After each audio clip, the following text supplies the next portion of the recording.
আমি তো দেরি করি নাই, প্রথম কথা হচ্ছে গাড়ি পাঠাচ্ছে দেরিতে।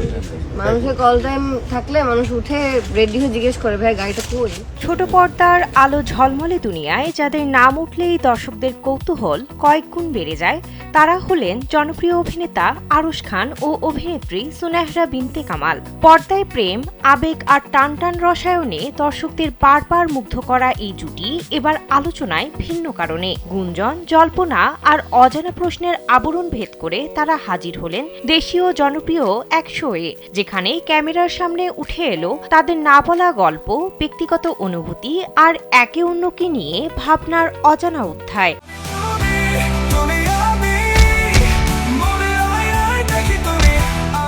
স্যান্ডেলিনা সো, রূপচর্চায় আভিজাত্য। সামাজিক যোগাযোগ মাধ্যমে বেশ সরব আরশ সুনেহরা, যার কারণে সেই শোতে আড্ডার এক পর্যায়ে তাদের নাটকের শুটিংয়ের মজার কিছু মুহূর্ত নিয়ে আলোচনা হয়। তখন সঞ্চালক একটি মজার ভিডিও দেখিয়ে প্রশ্ন করেন, কেন অভিনেতা আরশ খান গাছে উঠে বসে আছেন আর নিচে সুনেহরা সহ অন্য কলাকুশলীরা দাঁড়িয়ে। আজকে আমাদের গায়ে হলুদ। প্রশ্নের জবাবে সুনেহরা হাসি মুখে বলেন, আমি কাজের ক্ষেত্রে ভীষণ সময়নিষ্ঠ।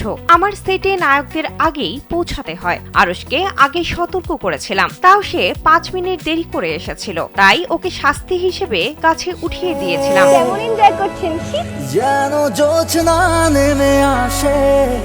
এছাড়া আরশ খানের সঙ্গে অভিনয়ের অভিজ্ঞতা নিয়ে সুনেহরার মন্তব্য ছিল বেশ ইতিবাচক। সুনেহরা বলেন, আমি এত ভালো কিছু আশা করিনি। কাজ শুরুর আগে ভাবতাম আরে আরশ নাটকই তো করে, কিন্তু সেটে গিয়ে দেখলাম সে কাজের ব্যাপারে দারুণ সিরিয়াস, গুছিয়ে কাজ করে, ফোন নিয়ে পড়ে থাকে না এবং নিয়মিত রিহার্সাল করে। এরপর সুনেহরা আরও যোগ করেন, শুরুর কয়েকটা কাজে সে বেশ ভদ্র ছিল, কাজের ব্যাপারে সিরিয়াস থাকলেও এখন সে অনেক দুষ্টুমি করে।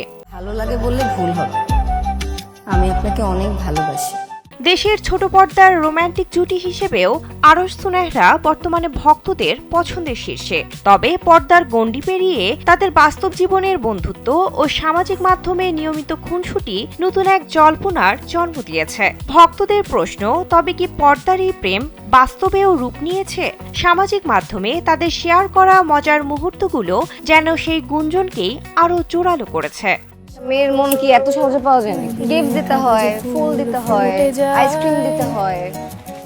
বিনোদন ডেস্ক, কালবেলা।